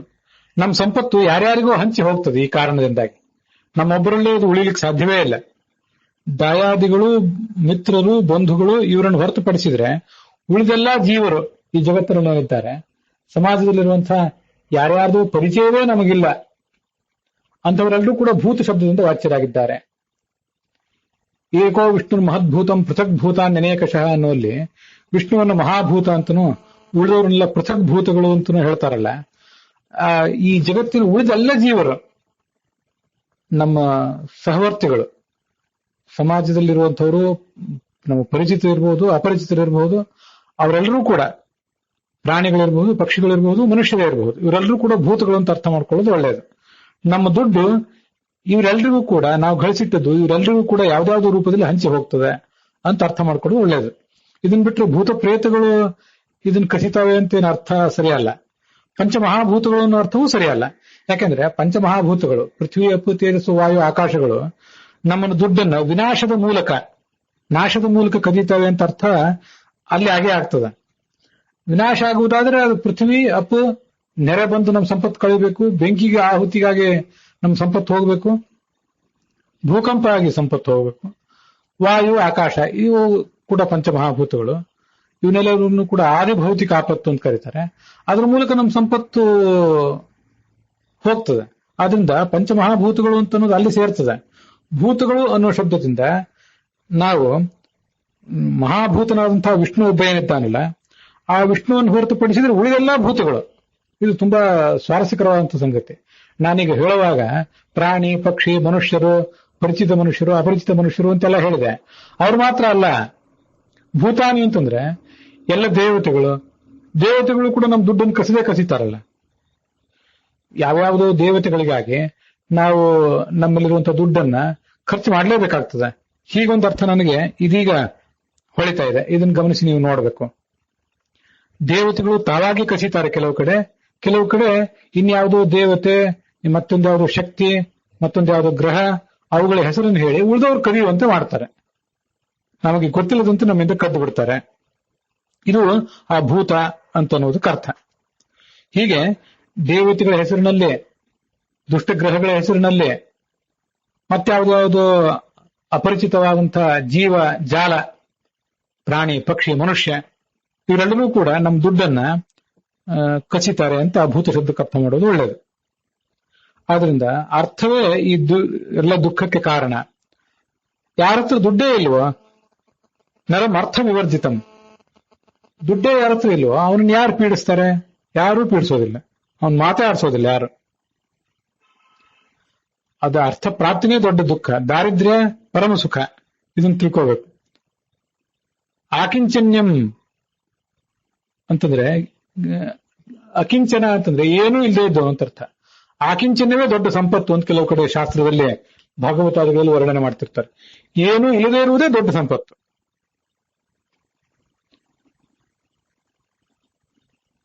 ಧನಲೋಭೇನ ತೃಷ್ಣಾಯ ನ ತೃಪ್ತಿರುಪಲಭ್ಯತೆ. ಧನದ ಲೋಭ ಆದ್ರೆ, ಧನದ ಲೋಭದ ಕಾರಣದಿಂದ, ದುರಾಸೆಯ ಕಾರಣದಿಂದಾಗಿ ನಮ್ಮ ಆಸೆ ಯಾವತ್ತೂ ತೃಪ್ತವೇ ಆಗೋದಿಲ್ಲ. ಆಸೆ ಬೆಳೀತಾ ಹೋದಂತೆ ಈ ಸಮಿತ್ತುಗಳಿಂದ ಅಗ್ನಿ ಬೆಳೆಯುವಂತೆ, ಸಮಿತ್ತು ಹಾಕಿದಂತೆ ತುಪ್ಪ ಹಾಕಿದಂತೆ ಅಗ್ನಿ ಬೆಳೆಯುವಂತೆ ಅದು ಬೆಳೀತಾನೆ ಹೋಗ್ತದೆ. 4 ಸಾಗರಗಳಿಂದ ಕೂಡಿದಂತಹ ಇಡೀ ಭೂಮಂಡಲವನ್ನು ಮನುಷ್ಯನೇ ಗೆದ್ರೂ ಸಾಗರದ ಆಚೆ ದಡವನ್ನು ಗೆಲ್ಲಲಿಕ್ಕೆ ಪ್ರಯತ್ನ ಪಡ್ತಾನೆ. ಅವನಿಗೆ ಬೇರೆ ಲೋಕಗಳನ್ನು ಗೆಲ್ಲಬೇಕು ಅಂತ ಕಾಣಿಸ್ತದೆ. ಇಡೀ ಜಗತ್ತಿಗೆಲ್ಲ ತಾನೇ ಸಾಮ್ರಾಟ್ ಅಂತ ಅನ್ಸ್ಕೋಬೇಕು ಅಂತ ದುರಾಸೆ ಹುಟ್ಟುತ್ತದೆ. ಅಲಂ ಪರಿಗ್ರಹೇಣೇಹ, ಪರಿಗ್ರಹವನ್ನೇ ನಿಲ್ಲಿಸಬೇಕು. ಇನ್ನೊಬ್ಬರ ಕಡೆಯಿಂದ ಕೇಳುವುದನ್ನ, ತೆಗೆದುಕೊಳ್ಳುವುದನ್ನೇ ನಿಲ್ಲಿಸಬೇಕು. ಪರಿಗ್ರಹ ಅಂದ್ರೆ ತಗೊಳ್ಳುವುದಂತ ಅರ್ಥ. ಬೇಡಿ ತಗೊಳ್ಳುವುದಾದ್ರೆ ಅದಕ್ಕೆ ಯಾಚನೆ ಅಂತ ಕರೀತಾರೆ. ದಬ್ಬಾಳಿಕೆಯಿಂದ ತಗೊಳ್ಳುವುದಾದ್ರೆ ಕಳ್ಳತನ, ದರೋಡೆ ಅಂತ ಕರೀತಾರೆ. ಯಾವ ರೀತಿಯಾಗಿಯೂ ಮಾಡಬಾರದು. ಶೋಷಣೆ ಬೇಡವೇ ಬೇಡ. ಪರಿಗ್ರಹವೇ, ಕೇಳಿ ತೆಗೆದುಕೊಳ್ಳುವುದು ಬೇಡ, ದಬಾಯಿಸಿ ತೆಗೆದುಕೊಳ್ಳುವುದು ಬೇಡ. ಅದನ್ನೇ ಅಲಂ ಪರಿಗ್ರಹೇಣ ಅಂತ ಅಲ್ಲಿ ಹೇಳ್ತಾ ಇರೋದು. ಕೋಶಕಾರ ಕ್ರಿಮಿರ್ದೇವಿ ಬದ್ಧತೆ ಹಿ ಪರಿಗ್ರಹಾತ್. ಈ ಕೀಟ, ಅದಕ್ಕೆ ನೋಡಿ ಕೋಶಕಾರ ಅಂತ ಬರೆದಿದ್ದಾರೆ. ಮೂಲದಲ್ಲಿ ಕೋಶಕಾರ ಅನ್ನೋ ಶಬ್ದ ಇದೆ. ಇಲ್ಲಿ ಕೋಶಕಾರ ಅನ್ನೋ ಶಬ್ದಕ್ಕೆ ಕೀಟ ಅಂತ ಅನುವಾದ ಮಾಡಿದ್ದಾರೆ. ಆ ಕೀಟ ಅಂತ ಅನುವಾದ ಮಾಡಿದ್ದು ಅಷ್ಟು ಸರಿಯಲ್ಲ. ಕೋಶಕಾರ ಅಂತಂದ್ರೆ ರೇಷ್ಮೆ ಹುಳ ಅಂತ ಅದರ ತಾತ್ಪರ್ಯ. ಆ ರೇಷ್ಮೆ ಹುಳವನ್ನ ಯಾಕಾಗಿ ಜನ ಬಂಧಿಸ್ತಾರೆ, ಅಥವಾ ರೇಷ್ಮೆ ಹುಳ ಯಾತಕ್ಕಾಗಿ ತಾನು ಬಂಧನಕ್ಕೊಳಗಾಗ್ತದೆ, ಅದನ್ನ ನಾವು ಆಲೋಚನೆ ಮಾಡಿದ್ರೆ ನಾವು ಹೇಗಿರ್ಬೇಕು ಅಂತ ಗೊತ್ತಾಗ್ತದೆ. ಆದ್ರಿಂದ ಅಲ್ಲಿ ಕೋಶಕಾರ ಅಂದ್ರೆ ರೇಷ್ಮೆ ಹುಳ ಅಂತ ಅರ್ಥ ಬರ್ಕೊಳ್ಳೋದೇ ಯೋಗ್ಯ. ಕೋಶ ಅಂದ್ರೆ ರೇಷ್ಮೆ ಗೂಡು, ಅದನ್ನ ಮಾಡುವಂತಹ ಹುಳವೇ ರೇಷ್ಮೆ ಹುಳ. ಅದು ಬಂಧನಕ್ಕೊಳಗಾಗ್ತದಲ್ಲ, ಇದನ್ನ ಗಮನಿಸಿ. ಬೇರೆ ಯಾರು ಅದನ್ನ ಬಂಧನಕ್ಕೆ ಗುರಿ ಮಾಡ್ತಾರೆ? ತಾನೇ ತನ್ನ ಸುತ್ತಲೂ ಒಂದು ರೇಷ್ಮೆ ಗೂಡನ್ನ ಹೆಣದು ತಾನೇ ಅಲ್ಲಿ ಬಂಧನಕ್ಕೊಳಗಾಗ್ತದೆ. ಇದು ಪರಿಗ್ರಹಕ್ಕಾಗಿ. ಪರಿಗ್ರಹ ಅಂತಂದ್ರೆ ಅದು ಯಾರಿಂದಲೋ ಏನೇನೋ ನಿರೀಕ್ಷೆ ಮಾಡ್ತದೆ. ಅದಕ್ಕೆ ಯಾರೋ ಒಂದಿಷ್ಟು ಜನ ಮೇವು ಹಾಕ್ತಾರೆ, ಆ ಮೇವನ್ನು ತಿಂತದೆ. ಇಂಥ ಏನೇನೋ ಕಾರಣಗಳಿಂದಾಗಿ. ಅಂತೂ ಪರಿಗ್ರಹ ಅಂತಂದ್ರೆ ನಮ್ಮಂತ ಅದಕ್ಕೆ ಬಂಗಾರ ಬೇಕಾಗಿಲ್ಲ, ಬೆಳ್ಳಿ ಬೇಕಾಗಿಲ್ಲ, ಅದೇನೂ ಬೇಕಾಗಿಲ್ಲದೆ ಇರ್ಬೋದು. ಆದ್ರೆ ಒಂದು ಸೀಮಿತವಾದ ಪರಿಗ್ರಹ ಅದಕ್ಕೂ ಬೇಕಾಗೇ ಇದೆ. ಆ ಮೇವು, ತನ್ನ ಆಹಾರದ ಅವಶ್ಯಕತೆ ಇತ್ಯಾದಿಗಳು. ಆ ಕಾರಣಕ್ಕಾಗಿ, ಆ ಪರಿಗ್ರಹ ಮಾಡಿದ ಕಾರಣಕ್ಕಾಗಿ ಅದು ತನ್ನನ್ನು ತಾನೇ ಬಂಧನಕ್ಕೆ ಒಳಗಾಗುವಂತೆ ಮಾಡಿಕೊಳ್ತದೆ. ಮನುಷ್ಯ ಹೀಗೆ ಸ್ವಯಂಕೃತ ಅಪರಾಧದಿಂದ ಬದ್ಧನಾಗ್ತಾನೆ ಅಂತ ಅರ್ಥ. ಇಡೀ ದೊಡ್ಡ ಚಕ್ರವರ್ತಿ ಇಡೀ ಭೂಮಂಡಲವನ್ನು ಆಳಿದ್ದಾನೆ. ಇಡೀ ಭೂಮಂಡಲವನ್ನೆಲ್ಲ ಆಳಿದ್ರು ಕೂಡ ಅವನಿರೋದು ಒಂದು ರಾಷ್ಟ್ರದಲ್ಲಿ. ಒಂದು ನೇಷನ್ ಅದರಲ್ಲಿ. ಆ ದೇಶದಲ್ಲಿ ಅವನು ಒಂದು ನಗರದಲ್ಲಿ ವಾಸ ಮಾಡ್ತಾನೆ. ಆ ನಗರದಲ್ಲೂ ಕೂಡ ಒಂದು ಮನೆಯಲ್ಲಿ ವಾಸ ಮಾಡ್ತಾನೆ. ಇಡೀ ಮನೆಯನ್ನು ಅವನು ಇಡೀ ನಗರದಲ್ಲಿ ಅವನು ಇರ್ಲಿಕ್ಕಾಗೋದಿಲ್ಲ. ಆ ಮನೆಯಲ್ಲಾದ್ರೂ ಇಡೀ ಮನೆಯಲ್ಲಿ ಎಲ್ಲಾ ಕಡೆ ಏಕಕಾಲದಲ್ಲಿ ಇದ್ದಾನೆ, ಒಂದೇ ಕೋಣೆಯಲ್ಲಿ ವಾಸ ಮಾಡ್ಬೇಕಾಗ್ತದೆ. ಒಂದೊಂದು ಸಮಯದಲ್ಲಿ ಒಂದೊಂದು ಕೋಣೆಯಲ್ಲಿ ಇರಬೇಕಾಗ್ತದೆ ಹೊರತು ಎಲ್ಲಾ ಸಮಯದಲ್ಲೂ ಎಲ್ಲಾ ಕೋಣೆಯಲ್ಲೂ ಇರ್ಲಿಕ್ಕಾಗೋದಿಲ್ಲ. ಒಂದೇ ಕೋಣೆಯಲ್ಲಿ ಒಂದು ಹಾಸಿಗೆ ಅಥವಾ ಒಂದು ಸಿಂಹಾಸನ ಇದ್ರೆ ಅಲ್ಲಿ ಒಂದೇ ಕಡೆ ಇರ್ತಾನೆ. ಅದರಲ್ಲೂ ಅರ್ಧ ಭಾಗ ಮಾತ್ರ ಒಂದು ಉಳಿದಲ್ಲ ಅವನ ಪತ್ನಿಯದ್ದೇ ಆಗಿದೆ. ಶಯನಸ್ಯ ಅರ್ಧಮೇವಾಸ್ಯ ಸ್ತ್ರೀಯ ಸ್ತ್ವರ್ಧಂ ವಿಧೀಯತೆ. ಆದ್ರೆ ಈ ದೃಷ್ಟಾಂತದಿಂದ ನಾವೇನು ಗಳಿಸಿದ್ರೇನು, ನಾವು ಅನುಭವಿಸುವುದಕ್ಕೆ ಒಂದು ಮಿತಿ ಇದೆ. ನಮ್ಮ ಶರೀರ, ನಮ್ಮ 5 ಜ್ಞಾನೇಂದ್ರಿಯಗಳು ಏನನ್ನು ತಿಳಿಸ್ತಾವೋ ಅದನ್ನೆಲ್ಲವನ್ನು ತಿಳ್ಕೊಂಡು 5 ಕರ್ಮೇಂದ್ರಿಯಗಳಿಂದ ಏನನ್ನು ಅನುಭವಿಸ್ಲಿಕ್ಕೆ ಸಾಧ್ಯವೋ ಅಷ್ಟನ್ನೇ ಅನುಭವಿಸ್ಲಿಕ್ಕೆ ಸಾಧ್ಯ ಹೊರತು ನಮಗೆ ಎಷ್ಟೆಷ್ಟೆಲ್ಲ ಅನುಭವಿಸ್ಲಿಕ್ಕೆ ಅಪೇಕ್ಷೆ ಇದೆ ಅಷ್ಟನ್ನೆಲ್ಲ ಅನುಭವಿಸ್ಲಿಕ್ಕೆ ಆಗೋದೇ ಇಲ್ಲ. ತಂಡುಲ ಪ್ರಸ್ಥ ಮಾತ್ರೇಣ. ತಂಡುಲ ಅಂದ್ರೆ ಅಕ್ಕಿ, ಒಂದು ಹಿಡಿ ಅಕ್ಕಿ, ಯಾವುದೋ ಒಂದು ಸಣ್ಣ ಅಳತೆ, ಅಷ್ಟು ಅಳತೆಯನ್ನ ನಾವು ನಮ್ಮ ಕೈಯಲ್ಲಿ ಇಟ್ಕೊಂಡಿದ್ರೆ, ಒಂದು ಹಿಡಿ ಅಕ್ಕಿ ನಮಗಿದ್ರೆ ಅದರಿಂದ ಹೊಟ್ಟೆ ತುಂಬುತ್ತದೆ. ಅದಕ್ಕಿಂತ ಹೆಚ್ಚಿನದನ್ನ ಅಕ್ಕಿಯನ್ನು ಸಂಪಾದನೆ ಮಾಡ್ತಾ ಕೂತ್ರೆ ಆ ಅಕ್ಕಿಯನ್ನು ರಕ್ಷಣೆ ಮಾಡ್ಲಿಕ್ಕಾಗಿ ಮತ್ತೊಂದು ಪ್ರಯತ್ನ ಬೇಕು, ಅದಕ್ಕಾಗಿ ಒಂದು ಸ್ಥಳ ಬೇಕು, ಸಂಪಾದನೆ ಬೇಕು.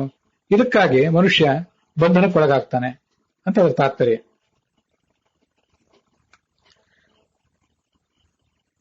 ತಥೋ ಭೂಯಸ್ತರೋ ಭಾಗ ದುಃಖಾಯ ತಾಪನಾಯ ಚ. ಇಲ್ಲಿ ನೋಡಿ, ಇದನ್ನೆಲ್ಲ ನಾವು ಗಳಿಸಿದ್ರೆ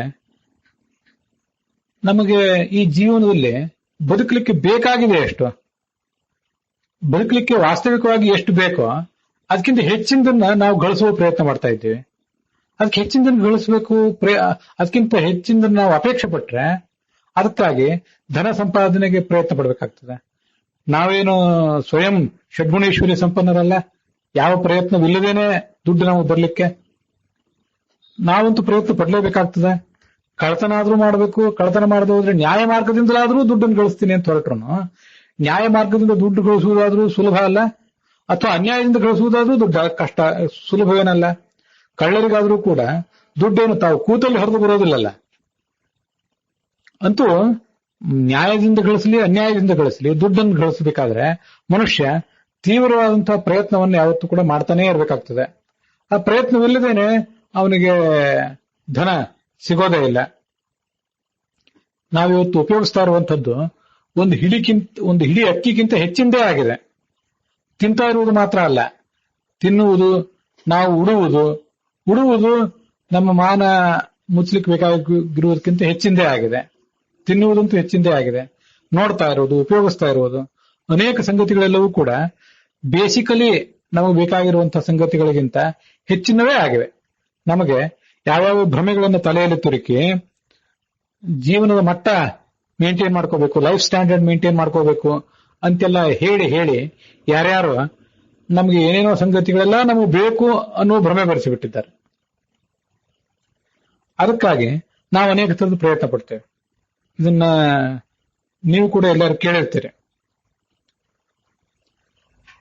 ತೀರಾ ಸೆಕೆ ಇರುವಂತಹ ಜಾಗದಲ್ಲಿ ಒಂದು ಏರ್ ಕೂಲರ್ ಬೇಕಾಗ್ತದೆ ಮನುಷ್ಯನಿಗೆ. ಅಂತಹ ಜಾಗದಲ್ಲಿಯೂ ಕೂಡ ಏರ್ ಕೂಲರ್ ಇಲ್ಲದೆ ಬದುಕುವವರಿದ್ದಾರೆ, ಅದು ವಿಷಯ ಬೇರೆ.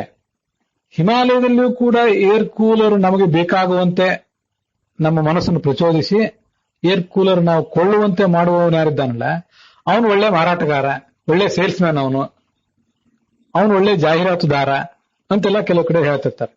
ಅಂತ ಸಮಾಜ ಹೇಗಿದೆ ಅಂತಂದ್ರೆ ಅಂತ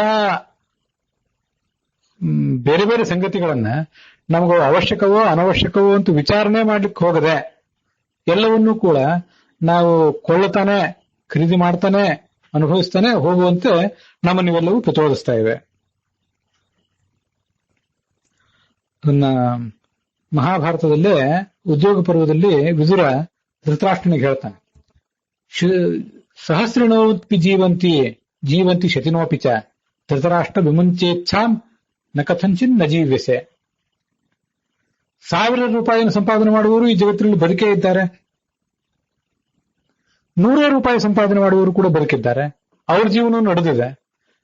ನಾವಿದನ್ನು ವಿಚಾರ ಮಾಡಿದ್ರೆ ಶ್ರೀಮಂತರು ಮಾತ್ರ ಈ ಜಗತ್ತಿನಲ್ಲಿ ಬದುಕಿಲ್ಲಲ್ಲ, ಬಡವರ ಜೀವನವೂ ಕೂಡ ನಡೆದೇ ಇದೆಯಲ್ಲ. ಭೋಗ ವಸ್ತುಗಳು ಅವರಿಗೆ ಬೇಕಾದೆಲ್ಲವೂ ಸಿಗದೇ ಇರಬಹುದು, ಆದ್ರೆ ಬಡವರ ಜೀವನ ಏನು ನಿಂತೇನು ಹೋಗಿಲ್ಲ. ಧೃತರಾಷ್ಟ್ರ ವಿಮುಂಚೇಚ್ಛಾಂ, ಆದ್ರಿಂದ ಧೃತರಾಷ್ಟ್ರನೇ ದುರಾಸೆಯನ್ನು ಬಿಡು. ನ ಕಥಂಚಿನ್ ನ ಜೀವಿಸೆ, ನಿನ್ನ ಜೀವನವೇ ನಡೆಯುವುದಿಲ್ಲ ಅನ್ನೋ ಪರಿಸ್ಥಿತಿ ನಿನಗೆ ಎಂದೂ ಬರೋದಿಲ್ಲ. ನಿನಗೆ ಈಗ ಏನಿದೆ ಇಷ್ಟರಿಂದಲೇ ನಿನ್ನ ಜೀವನ ನಡೀತದೆ, ದುರಾಸೆ ಬೇಡ ಅಂತ ವಿದುರ ಒಂದು ಬಾರಿ ಧೃತರಾಷ್ಟ್ರನಿಗೆ ಉಪದೇಶ ಮಾಡ್ತಾನೆ. ಅಂಥವನನ್ನ ಹೆಚ್ಚಿನ ಯಾರನ್ನು ಗಳಿಸ್ತಾನಲ್ಲ ಅಂಥವನನ್ನ ಕಳ್ಳ ಅಂತ ಹೇಳ್ತಾರೆ. ಯಾವತ್ ಭ್ರಿಯೇತ ಜಠರಂ ತಾವತ್ ಸತ್ವಂ ಹಿ ದೇಹಿನಾಂ ಅಧಿಕಂ ಯೋಭಿಮನ್ಯೇತ ಸಸ್ತೇನೋ ದಂಡಮರ್ಹತಿ ಅಂತ ಭಾಗವತದ ಶ್ಲೋಕ ಒಂದು ದೈವಯೋಗದಿಂದಲೇ ಇವತ್ತು ನೆನಪಿಗೆ ಬಂದಿದೆ. ಭಾದ್ರಪದ ಪೂರ್ಣಿಮಾ ಇವತ್ತು, ಯಾದವಾರ್ಯರ ಪುಣ್ಯ ದಿನ. ಅನೇಕ ಕಡೆ ಭಾಗವತ ಪ್ರೋಷ್ಠ ಪದಗಳೆಲ್ಲ ಮುಕ್ತಾಯ ಕಾಣುವಂಥ ದಿನ. ಅಂಥದ್ದೊಂದು ಶ್ಲೋಕ, ಯಾವತ್ ಭ್ರಿಯೇತ ಜಠರಂ, 5ನೇ 6ನೇ ಸ್ಕಂದದಲ್ಲಿ ಎಲ್ಲೋ ಬರುವಂತಹ ಒಂದು ಶ್ಲೋಕ ಇದು. ಎಷ್ಟನ್ನು ತಿಂದ್ರೆ ನಮ್ಮ ಹೊಟ್ಟೆ ತುಂಬುತ್ತದ ಅಷ್ಟೇ ನಮ್ಮ ಸೊತ್ತು. ಅದಕ್ಕಿಂತ ಹೆಚ್ಚಿಂದ ಏನಾದ್ರೂ ನಾವು ಸಂಗ್ರಹಿಸ್ಲಿಕ್ಕೆ ಪ್ರಯತ್ನ ಪಟ್ರೆ, ಹೋರ್ಡ್ ಮಾಡ್ಲಿಕ್ಕೆ ಪ್ರಯತ್ನ ಪಟ್ರೆ, ರಾಶಿ ಹಾಕ್ಲಿಕ್ಕೆ ಪ್ರಯತ್ನ ಪಟ್ರೆ, ಅಧಿಕಂ ಯೋಭಿಮನ್ಯೇತ ಸಸ್ತೇನಃ, ಅವನು ಕಳ್ಳ, ಅವನು ಸಹ ದಂಡಮರ್ಹತೆ, ನಮ್ಮ ಅವಶ್ಯಕತೆಗಿಂತ ಹೆಚ್ಚಿನದನ್ನ ಗಳಿಸುವ ಕೂಡಿ ಹಾಕುವ ವ್ಯಕ್ತಿ ಏನಿದ್ದಾನಲ್ಲ ಅವನು ಕಳ್ಳ, ಆತನನ್ನ ದಂಡಿಸಬೇಕು. ದಂಡಮರ್ಹತೆ ಅಂತಂದ್ರೆ ನೀವು ಶಿಕ್ಷೆ ಕೊಡದೇ ಇರಬಹುದು, ರಾಜನಾದ್ರೂ ಶಿಕ್ಷೆ ಕೊಡದೇ ಇರಬಹುದು, ದೈವ ಅವನಿಗೆ ಶಿಕ್ಷೆ ಕೊಟ್ಟೇ ಕೊಡ್ತದೆ ಅಂತ ಅದರ ತಾತ್ಪರ್ಯ. ಆದ್ರಿಂದ ದುರಾಸೆಗೆ ಸಮಾನವಾದಂತಹ ದುಃಖವೇ ಇಲ್ಲ ಈ ಜಗತ್ತಿನಲ್ಲಿ, ಅದೇ ದೊಡ್ಡ ದುಃಖ. ಮತ್ತೆ ತ್ಯಾಗಕ್ಕೆ ಸಮಾನವಾದ ಸುಖವೂ ಇಲ್ಲ. ಎಲ್ಲಾ ಕಾಮಗಳನ್ನು ಪರಿತ್ಯಜಿಸು, ಬ್ರಹ್ಮಭೂಯಾಯ ಕಲ್ಪಸೆ, ನೀನು ಪರಬ್ರಹ್ಮನ ಸಾನ್ನಿಧ್ಯವನ್ನು ಪಡಿತಿ. ಆಸೆ ಅಂದ್ರೆ ಅದನ್ನು ಬಿಡ್ಲಿಕ್ಕೆ ಸಾಧ್ಯ ಇಲ್ಲ. ಮನುಷ್ಯ ಜೀರ್ಣ ಆಗ್ತಾನೆ, ಮುದುಕನಾಗ್ತಾನೆ, ಆಸೆ ಎಂದು ಜೀರ್ಣ ಆಗೋದಿಲ್ಲ. ತೃಷ್ಣೈಕಾ ತರುಣಾಯತೆ ಅಂತ ಸುಭಾಷಿತಗಳಲ್ಲಿ ಒಂದ್ ಕಡೆ ಕೇಳಿ ಬರ್ತದೆ. ತೃಷ್ಣ ಇದೇನಿದೆಯಲ್ಲ ಅದು ನಿತ್ಯ ತರುಣಿ ಅಂತದ್ದು. ತೃಷ್ಣ ಅನ್ನೋದು ದುರಾಸೆ ಅನ್ನೋ ಅರ್ಥವನ್ನು ಹೇಳ್ತದೆ. ಅದು ಸ್ತ್ರೀಲಿಂಗದಲ್ಲಿದೆ ಆ ಶಬ್ದ. ತರುಣಿ ಅದನ್ನು ಕೂಡ ಸ್ತ್ರೀಲಿಂಗದಲ್ಲಿ ಬೇಗಂತೆ ಪ್ರಯೋಗ ಮಾಡಿದ್ದಾರೆ. ತೃಷ್ಣೈಕಾ ತರುಣಾಯತೆ, ತೃಷ್ಣ ಒಂದು ನಿತ್ಯ ತರುಣಿ ಆಗ್ತಾನೆ ಇರ್ತದೆ. ಅದಕ್ಕೆ ಮುಪ್ಪು ಅನ್ನುವುದೇ ಬರುವುದಿಲ್ಲ ದುರಾಸೆಗೆ. ಮನುಷ್ಯನಿಗೆ, ಅವನ ಶರೀರಕ್ಕೆ, ಕರ್ಮೇಂದ್ರಿಯಗಳಿಗೆ, ಜ್ಞಾನೇಂದ್ರಿಯಗಳಿಗೆ ಮುಪ್ಪು ಬರ್ತದೆ, ಆದ್ರೆ ಆ ದುರಾಸೆಗೆ ಮುಪ್ಪು ಬರೋದಿಲ್ಲ. ಇವಸವು ಪ್ರಾಣಾಂತಿಕೋ ರೋಗ, ಮಾರಕವಾದ ರೋಗ ಇದು. ನಾವು ಯಾವ್ದಾದಕ್ಕೋ ಮಾರಕವಾದ ರೋಗ ಅಂತ ತಿಳ್ಕೊಂಡು ಆ ರೋಗಗಳ ಪರಿಹಾರಕ್ಕಾಗಿ ಏನೇನೋ ಉಪಾಯಗಳನ್ನೆಲ್ಲ ಅನುಸರಿಸ್ತೇವೆ. ಆದ್ರಿಂದ ಅದೇನ್ ಲಾಭ ಆಗ್ತದೆ? ಏನೂ ಲಾಭ ಆಗೋದಿಲ್ಲ. ಕಾಮ ಅನ್ನೋದೇನಿದೆಯಲ್ಲ ಇದನ್ನ ಅನುಭವಿಸಿ ಇನ್ನು ಸಾಕು ಅಂತ ಕಾಣುವುದಕ್ಕೆ ಸಾಧ್ಯವೇ ಇಲ್ಲ ಮನುಷ್ಯನಿಗೆ. ಅಗ್ನಿಗೆ ತುಪ್ಪ ಹಾಕಿದಂತೆ ಈ ಕಾಮವು ಕೂಡ ಅಭಿವೃದ್ಧಿಯನ್ನು ಪಡಿತದೆ. ಪಂಡಿತನಾದವನು ಆ ಕಾಮಗಳಿಗೆ ಸೊಪ್ಪು ಹಾಕದೆ ಸುಖ ಪಡ್ಕೋತಾನೆ. ಮೂರ್ಖನಾದವನು ಅದರಿಂದ ದಾಹಕ್ಕೆ ಒಳಗಾಗ್ತಾನೆ. ಯತ್ ಪೃಥಿವ್ಯಾಂ ವ್ರೀಹಿಯವಂ, ಈ ಶ್ಲೋಕವು ಕೂಡ ಹಿಂದೆ ಬಂದಿದೆ. ಜಗತ್ತಿನಲ್ಲಿರುವಂತಹ ಎಲ್ಲಾ ಭತ್ತ, ಗೋಧಿ ಮೊದಲಾದ ಧಾನ್ಯಗಳು, ಎಲ್ಲಾ ಬಂಗಾರ, ಇರುವಂತಹ ಎಲ್ಲಾ ಪಶು ಸಂಪತ್ತು, ಮತ್ತೆ ಪಶವಃ ಸ್ತ್ರೀಯ, ಎಲ್ಲಾ ಸುಂದರ ಸ್ತ್ರೀಯರು, ಇದೆಲ್ಲವನ್ನು ನನಗೇ ಒಬ್ಬನಿಗೆ ತಂದು ಕೊಟ್ಟರು ನನಗೇ ಸಾಕಾಗೋದಿಲ್ಲ. ಇನ್ನು ಉಳಿದವ್ರು ಏನ್ ಮಾಡ್ಬೇಕು? ನನಗೆ ಇದನ್ನೆಲ್ಲವನ್ನೂ ಅನುಭವಿಸಿದ್ರು ತೃಪ್ತಿ ಆಗ್ತಾ ಇಲ್ಲ, ಉಳಿದವರಿಗೂ ಇದೆಲ್ಲ ಬೇಕು ಅಂತಿದೆ. ಅವರು ನನ್ನ ಜೊತೆಗೆ ಜಗಳಕ್ಕೆ ನಿಲ್ತಾರೆ. ಇದು ಮುಗಿಯೋದು ಯಾವಾಗ? ಜಗತ್ತಿನಲ್ಲಿ ತೃಷ್ಣಾ ಕ್ಷಯ ಸುಖಸ್ಯೈತೆ ಕಲಾ ನಾರಹತಃ ಷೋಡಶೀಂ ಕಲಾಂ, ದುರಾಸೆಯನ್ನು ಬಿಡುವ ಒಂದು ಸುಖ ಇದೆಯಲ್ಲ, ಆ ಸುಖದ ಮುಂದೆ ಕಾಮ ಸುಖವನ್ನು ಅನುಭವಿಸುವ ಸುಖ ಯಾವ ದೃಷ್ಟಿಯಿಂದಲೂ ಕೂಡ ಮಹತ್ವದ್ದಲ್ಲ. ಇಂದ್ರಿಯಗಳನ್ನ ಅವುಗಳ ಹಾದಿಯಲ್ಲಿ ಬಿಡಬಾರದು.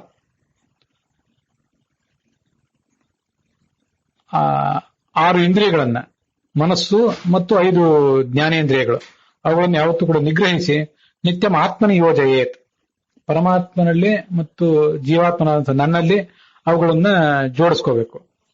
ಇಂದ್ರಿಯಗಳನ್ನು ಹರಿಲಿಕ್ಕೆ ಬಿಟ್ರೆ ಮಹಾದೋಷಕ್ಕೆ ಕಾರಣ ಅದು. ಅವುಗಳನ್ನು ನಿಯಂತ್ರಿಸಿದ್ರೆ ಮನುಷ್ಯನಿಗೊಂದು ಸಿದ್ಧಿ ದೊರೆಯುತ್ತದೆ. ವಿವೇಕಿಯಾದವನು ಯಾವತ್ತು ಹೀಗೆ ಎಚ್ಚರಿಕೆಯಿಂದಿರಬೇಕು, ಇಂದ್ರಿಯಗಳನ್ನ ರಕ್ಷಿಸ್ಕೋಬೇಕು. ಆ ಕಾಮದ ಮೋಹದ ಏನೇನು ಪರಿಣಾಮಗಳಿವೆ ಅದೆಲ್ಲವನ್ನೂ ಕೂಡ ಕಿತ್ತೊಗೆಯಬೇಕು. ನೈವ ರೋಹತಿ ತತ್ವಜ್ಞೆ ರೂಢೋವಾ ಛಿದ್ಯತೆ ಪುನಃ. ತತ್ವಜ್ಞಾನಿಯಾದ ಮನುಷ್ಯನಲ್ಲಿ ಈ ಕಾಮವೆಂಬ ವೃಕ್ಷ ಅದು ಯಾವತ್ತೂ ಕೂಡ ಬೆಳೆಯೋದೇ ಇಲ್ಲ. ಯಾರಿಗೆ ವಿವೇಕ ಇಲ್ಲ ಅವನಲ್ಲಿ ಅದು ಬೆಳೀತದೆ. ತತ್ವಜ್ಞಾನಿಯಾದ ಒಬ್ಬ ಜ್ಞಾನಿಯಾದಂಥ ವ್ಯಕ್ತಿಯಲ್ಲಿ ಈ ಕಾಮವೆಂಬ ಈ ವೃಕ್ಷ ಇದನ್ನೇನಾದ್ರೂ ನಾವು ಬೀಜ ಬಿತ್ತಿದ್ರೂ ಕೂಡ ಅದು ಮತ್ತೆ ಕತ್ತರಿಸಿ ಹೋಗ್ತದೆ, ದೀರ್ಘಕಾಲ ಅಲ್ಲಿ ಇರೋದಿಲ್ಲ ಅದು. ಹೀಗೆ ಆ ಕಾಮವೆಂಬ ವೃಕ್ಷವನ್ನು ಕತ್ತರಿಸಲಿಕ್ಕಿರುವಂತ ಏಕೈಕ ಮಾರ್ಗ ಅಂದ್ರೆ ತತ್ವಜ್ಞಾನ. ಹೀಗೆ ತತ್ವಜ್ಞಾನವನ್ನು ಪಡ್ಕೊಂಡ ಮೇಲೆ ಆ ಕಾಮ ಭೋಗ ಇತ್ಯಾದಿಗಳನ್ನು ಅನುಭವಿಸಲಿಕ್ಕೆ ಮನಸ್ಸು ಬರೋದಿಲ್ಲ. ಇಲ್ಲಿ ನೋಡಿ, ಈ ಶ್ಲೋಕ ತುಂಬಾ ಸುಂದರವಾಗಿದೆ. ಏನ ಸಂವತ್ಸರೋ ದೃಷ್ಟ ಸಕೃತ್ ಕಾಮಶ್ಚ ಸೇವಿತ ತೇನ ಸರ್ವಮಿದಂ ದೃಷ್ಟಂ ಪುನರಾವರ್ತಕಂ ಜಗತ್. ತುಂಬಾ ಸುಂದರವಾದಂತಹ ಶ್ಲೋಕ ಇದು. ಆದರೆ ಈ ಶ್ಲೋಕ ಎಲ್ಲಾ ಪಾಠಗಳಲ್ಲೂ ಕಾಣಿಸೋದಿಲ್ಲ, ವೈಷ್ಣವ ಪಾಠದಲ್ಲಿ ಮಾತ್ರ ಕಾಣಿಸ್ತಾ ಇದೆ. ಹೇಗೆ ಇರಲಿ, ನಾವು ಈ ಜಗತ್ತಿನಲ್ಲಿ ಎಷ್ಟು ಹೊಸ ಹೊಸ ಸುಖಗಳನ್ನ ಅನುಭವಿಸ್ಲಿಕ್ಕೆ ಸಾಧ್ಯ, ಇದನ್ನೊಂದು ಬಾರಿ ಗಮನಿಸಬೇಕು.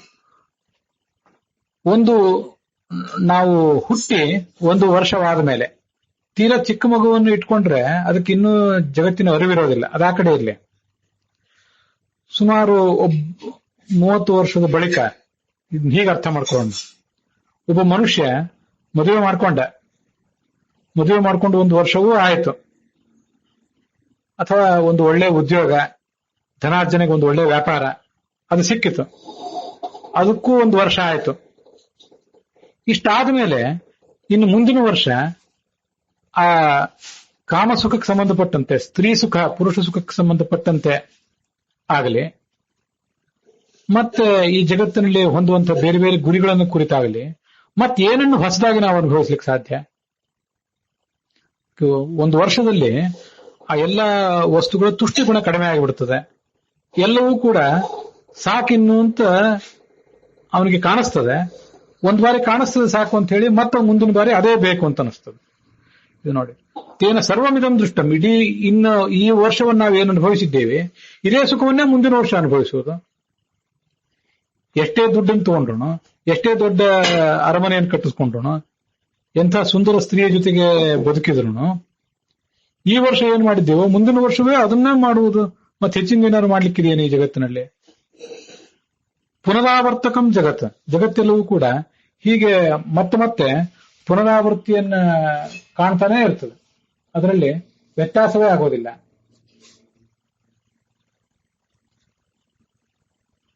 ಭೋಗ ಭುಕ್ತ ಮನುಷ್ಯೇಣ ಸ್ವಪ್ನ ಇವ ಭವಂತಿತೆ. ಅನುಭವಿಸಿರ್ತಾನೆ ಸುಖ, ಅದೆಲ್ಲ ಸ್ವಪ್ನದಂತೆ ಮತ್ತೆ ಅಸ್ಥಿರವಾಗಿ ಬಿಡುತ್ತದೆ, ಎಲ್ಲಿ ಹೋಯ್ತದು ಅಂತ ಚಡಪಡಿಸುವಂತಾಗ್ತದೆ. ಇಂದ್ರಿಯೇಶು ಜೀರ್ಯತ್ಸು. ಇಂದ್ರಿಯಗಳೆಲ್ಲ ನಿತ್ಯ ಜೀರ್ಣ ಆಗ್ತಾ ಇರುವಾಗ, ಆಯುಷ್ ಕ್ಷೀಣ ಆಗ್ತಾ ಇರುವಾಗ, ಎದುರುಗಡೆ ಮೃತ್ಯು ಕಾದು ಕೂತಿದೆ, ಯಾವಾಗ ಇವನ್ ತಲೆ ಕತ್ತರಿಸಲಿ ಅಂತ.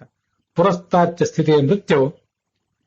ನಾವೇನಾದ್ರೂ ಪರತತ್ವದ ಬಗ್ಗೆ ಆಲೋಚನೆ ಮಾಡಿದ್ರೆ ನಮಗೊಂದಿಷ್ಟು ಸುಖ. ಯಾವ ಆಲೋಚನೆಯನ್ನು ಮಾಡದೆ ನಾವು ಲೋಲುಪರಾಗಿ ಬದುಕಿದ್ರೆ ನಮ್ಗೇನು ಸುಖ ಸಿಕ್ಕಿತ್ತು? ಮನುಷ್ಯ ಆದ್ರಿಂದ ಬಹಳ ಎಚ್ಚರಿಕೆಯಿಂದ ಇರ್ಬೇಕಲ್ಲೇನೋ ಅಂತ ಕೇಳ್ತಾ ಇದ್ದಾರೆ. ಇನ್ನೂ ದುಡ್ಡು ಗಳಿಸ್ಬೇಕು ಅಂತ ಚಡಪಡಿಸ್ತಾನೆ ಇದ್ದಾನೆ, ಮತ್ತೆ ಓಡಾಡ್ತಾನೆ ಇದ್ದಾನೆ. ಅಂಥವನನ್ನ ಒಂದು ಹುಲಿ ಕುರಿ ಮರಿಯನ್ನ ಅಥವಾ ಯಾವುದೋ ಜಿಂಕೆ ಮರಿಯನ್ನ ಎತ್ತಿಕೊಂಡು ಹೋದಂತೆ ಮೃತ್ಯು ತಗೊಂಡು ಹೋಗಿಬಿಡ್ತದೆ. ಹೀಗೆ ಪರಿಸ್ಥಿತಿ ಹೊಂದಿರ್ತದೆ. ಜನ್ಮ ಮರಣ ಮುಪ್ಪು ಇವೆಲ್ಲ ಸತತವಾದ ಉಪದ್ರವಕ್ಕೆ ಮನುಷ್ಯನನ್ನು ಗುರಿ ಮಾಡ್ತವೆ. ಇಲ್ಲಿಗೆ ಈ ಭಾಗ ಸಮಾಪ್ತಿಯನ್ನು ಕಾಣ್ತಾ ಇದೆ. 56 ಶ್ಲೋಕಗಳು ಈ ಅಧ್ಯಾಯದಲ್ಲಿ ಸಮಾಪ್ತಿಯನ್ನ ಕಂಡಿವೆ.